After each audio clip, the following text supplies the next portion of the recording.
ओम शांति। आज 21 जुलाई 2022 है और आज प्यारे बाबा के साकार रूप से चले हुए मधुर महावाक्यों को स्पष्ट करेंगी आदरणीय आशा दीदी। ओम शांति दीदी। ओम शांति। बाबा ने कहा, मीठे बच्चे सदा खुशी में रहो तो स्वर्ग की बादशाही का नशा कभी भूल नहीं सकता। खुश कब रहा जाता? व्यक्ति खुश तब रहता है जब उसको कोई प्राप्ति का अनुभव होता है। तो हमको जब ये प्राप्ति का अनुभव होता है कि स्वर्ग की बादशाही हमारी है, तो खुशी महसूस होनी चाहिए, खुश रहना चाहिए। जिनको भूलता है अपना वर्षा कि हमें क्या मिलने वाला है, वो नाखुश रहते हैं। जिनको याद रहता है कि हमको ये मिलने वाला है, तो खुश रहते हैं। प्रश्न है, बाप कौन सी वंडरफुल सैपलिंग लगाते हैं? पतित मनुष्यों को पावन देवता बना देना, ये वंडरफुल सैपलिंग बाप ही लगाते हैं। जो धर्म प्राय लोप है उसकी स्थापना कर देना वंडर है। बाबा कहते हैं सैपलिंग, सैपलिंग बोलते हैं कलम को, छोटे से पौधे को जो लगाते हैं, सैप। तो बाबा आकर के कौन सी करते हैं? कोई नया वृक्ष नहीं लगाते बाबा। बाबा आकर के सैपलिंग लगाते हैं, पुराने वृक्ष से कलम लेते हैं। वो कलम है ब्रह्मा बाबा, और उसके माध्यम से बाबा नई दैवी दुनिया की स्थापना का ज्ञान देते हैं। और वो जो ज्ञान है हम जीवन में धारण करते हैं, वो धर्म का रूप लेता है। इस प्रकार शिव बाबा प्रजापिता ब्रह्मा के द्वारा देवी देवता धर्म की स्थापना करते हैं। जो प्राय लुप्त हो चुका होता है उसको फिर से देते हैं। दूसरा प्रश्न है, बाप का चरित्र कौन सा है? चतुराई से बच्चों को कौड़ी से हीरे जैसा बनाना, ये बाप का चरित्र है। बाकी कृष्ण के तो कोई चरित्र नहीं है, वो तो छोटा बच्चा है। गीत है रात के ये भी बात समझने की है कि जो चरित्र हैं वो श्री कृष्ण के नहीं है। ना तो श्री कृष्ण ने मुरली बजाई, ना तो श्री कृष्ण ने मुरली दूसरे वैसे बजाई होगी, लेकिन ज्ञान की मुरली श्री कृष्ण ने दी। क्यों? जिस समय श्री कृष्ण जी थे उस समय सभी आत्माएं वहाँ पे ज्ञान स्वरूप थी, तो ज्ञान देने की आवश्यकता नहीं थी। और ना ही उन्होंने कोई मटकी फोड़ी। क्यों मटकी फोड़ने लगे? वो तो इतने अच्छे मैनर्स वाले, सर्वगुण संपन्न, 16 कला संपूर्ण, इतने अच्छे एटिकेट वाले। आज हम इस कलयुगी दुनिया में चलते चलते अगर किसी को धक्का लग जाता है तो भी हम अपोलोजाइज़ करते हैं, हम उसको कहते हैं कि आई एम सॉरी, और वो जानबूझ के मटकी फोड़ेंगे। ऐसा थोड़ी होता है। मैनर्स वाला व्यक्ति तो ऐसा नहीं करता है। ऐसे ही गोपियों के वस्त्र चुरा, अरे क्या क्या बातें लिखनी है उनके लिए। तो बाबा कहते हैं ये चरित्र कोई श्री कृष्ण के नहीं है, ये मेरे चरित्र हैं। मैं आपको यही 2-3 एक्सप्लेन कर देती हूँ। जो वस्त्र चुराए, शिव बाबा वस्त्र, ज्योति बिंदु वस्त्र थोड़ी चुराएगा। उन्होंने कहा इस शरीर रूपी वस्त्र को भूलो, तुम गोप गोपियाँ हो। गुप्त अर्थात आत्मा, आत्मा का प्रतीक है। हे गोप गोपियाँ, अपने इस शरीर रूपी वस्त्र को भूलो। जिसको वो दिखा दिया, उन्होंने वस्त्र चुराए। दूसरा उनको क्या कहा कि मटकी फोड़ी, तो मटकी फोड़ी। जो पाप भरा हुआ था इस बुद्धि के अंदर, पुरानी दुनिया की सारी बातें थी, वो बाबा कहते हैं वो ख़त्म करता हूँ और तुमको नया देता हूँ। ये है मटकी फोड़ना। और मुरली जो है वो कोई काठ की मुरली थोड़ी है, मुरली है वास्तव में ज्ञान की, जो बाबा रोज़ हमको सुनाते हैं, जिसके बिना हम रह नहीं सकते हैं। ये है वास्तव में चरित्र। तो आज का गीत है रात की राही। मीठे मीठे बच्चे जानते हैं ये गीत कोई यहाँ का बनाया हुआ नहीं है, गीत जब सुनते हो तो समझते हो कि बरोबर बाबा हमारा हाथ पकड़ कर ले चलते हैं। जैसे छोटे बच्चे होते हैं, समझते हैं कि हाथ न पकड़ने से गिर पड़ेंगे। अभी वैसे तुम जानते हो घोर अंधियारा है, ठोकरें ही ठोकरें खाते रहते हैं। बुद्धि भी कहती है एक बाबा ही है जो स्वर्ग की सचखंड की स्थापना करने वाला है। वही कर सकते हैं क्योंकि वे इस सृष्टि चक्र के नाटक से न्यारे हैं, इसलिए वे ही स्थापना कर सकते हैं।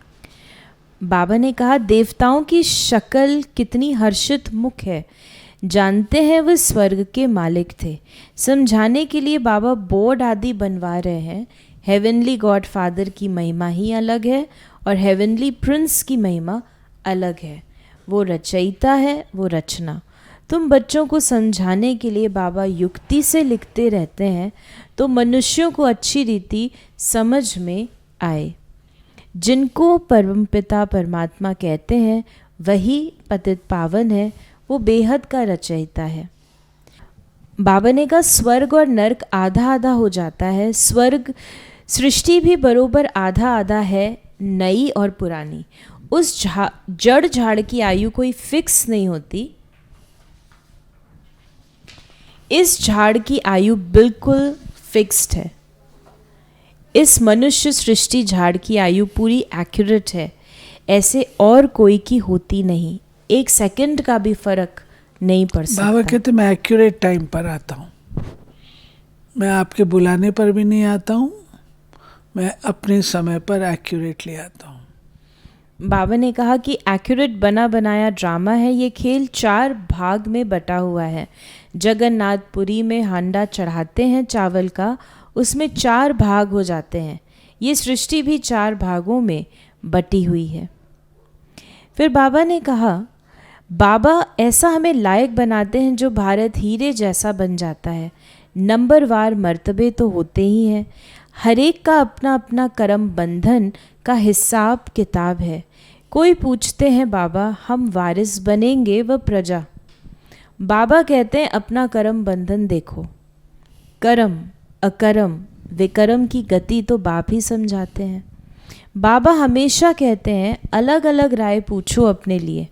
बाबा हर बच्चे को उसकी अवस्था के अनुसार और उसकी शक्ति के अनुसार और उसके हिसाब किताब के अनुसार राय देते हैं। बाबा ने कहा कि सतयुग में लक्ष्मी नारायण का राज्य था ना, वो है उन्हों की प्रालब्ध सो भी नंबरवार। उन्होंने प्रालब्ध कैसे पाई अभी तुम देख रहे हो ना। बाप कहते हैं मैं कल्प कल्प कल्प के संगम पर आता हूँ। अनेक ऐसे कल्प के संगम बीते हैं, बीतते चलेंगे, उनका कोई अंत है नहीं। यानी अनेकों बार हमने ये कल्प का संगम और बाबा से मिले हैं। बुद्धि भी कहती है कि पतित पावन बाप आएंगे ही संगम पर, जबकि पतित राज्य का विनाश कराए पावन राज्य की स्थापना करनी है। बाबा अपने कर्तव्य का बोध करा रहे हैं कि मैं कब आऊँगा। सतयुग त्रेता में आने की मुझे आवश्यकता नहीं है, मैं कल्प के संगम पर आता हूँ। जब एक कल्प फिनिश होता है दूसरा कल्प स्टार्ट होने को होता है, उसके संगम पर आता हूँ, क्योंकि वही परिवर्तन का युग है। बाबा ने कहा भक्त माला है ही अलग और ज्ञान माला है अलग। इनको रुद्र माला कहा जाता है और वो है भगत माला। जिन्होंने जास्ती ज्ञान पाया है उन्हों की माला है और वो जास्ती भक्ति करने वालों की माला है। भक्ति के ही संस्कार ले जाते हैं तो फिर भक्ति में ही चले जाते हैं। वो संस्कार एक जन्म साथ चलते हैं, ऐसे नहीं कि दूसरे जन्म में भी होंगे, नहीं। तुम्हारे तो ये संस्कार अविनाशी बन जाते हैं। इस समय जो संस्कार जाएंगे फिर संस्कार अनुसार जाकर राजा रानी बनते हैं। फिर धीरे धीरे कला कमती होती जाती है। अभी तुम बीच में हो, बुद्धि वहाँ लटकी हुई है। बैठे भल हम यहाँ हैं परंतु बुद्धि योग वहाँ है। आत्मा को ज्ञान है। एक बारी पता लग जाता है ना हमारा पार्ट क्या है, हिस्ट्री क्या है, ज्योग्राफी क्या है, तो फिर बाबा कहते हैं कि बुद्धि नेचुरल है, वहाँ लटकती है। फिर बाबा ने आज हम बच्चों को कहा कि अब बाप कहते मामेकम याद करो, ऐसी ऐसी पॉइंट्स निकाल, पहले ही भाषण बनाना चाहिए। ये रस्म कब से शुरू हुई? बाबा पवित्रता की, जो बाबा ने पहले हमें बात बताई थी, 5000 वर्ष की बात है। तो इस प्रकार बाबा ने हमें आज गुहे बातें बताई। आज बाबा ने वरदान दिया, एक पास शब्द की स्मृति द्वारा किसी भी पेपर में फुल पास होने वाले, पास विद ऑनर भव, किसी भी पेपर में फुल पास होने के लिए उस पेपर के क्वेश्चन के विस्तार में नहीं जाओ। ऐसा नहीं सोचो कि ये क्यों आया, कैसे आया, किसने किया। इसके बजाय पास होने का सोचकर पेपर को पेपर समझकर पास कर लो। सिर्फ एक पास शब्द स्मृति में रखो कि हमें पास होना है, पास करना है और बाप के पास रहना है, तो पास विद ऑनर बन जाएंगे। बहुत सुंदर बाबा ने 5 शब्द के 3 अर्थ बताए। पास होना है, पास करना है और बाप के पास रहना है, तो पास विद ऑनर हो जाएंगे। और स्लोगन है, स्वयं को परमात्म प्यार के पीछे कुर्बान करने वाले ही सफलता मूर्त बनते हैं। तो ये थे बाबा के आज के मधुर महावाक्यों का स्पष्टीकरण। यदि आपके मन में कोई सवाल है जिसका स्पष्टीकरण आप प्रश्नोत्तरी कार्यक्रम के माध्यम से पाना चाहते हैं, तो आप अपने प्रश्नों को व्हाट्सएप या मैसेज कर सकते हैं 8826599309 पर। ओम शांति।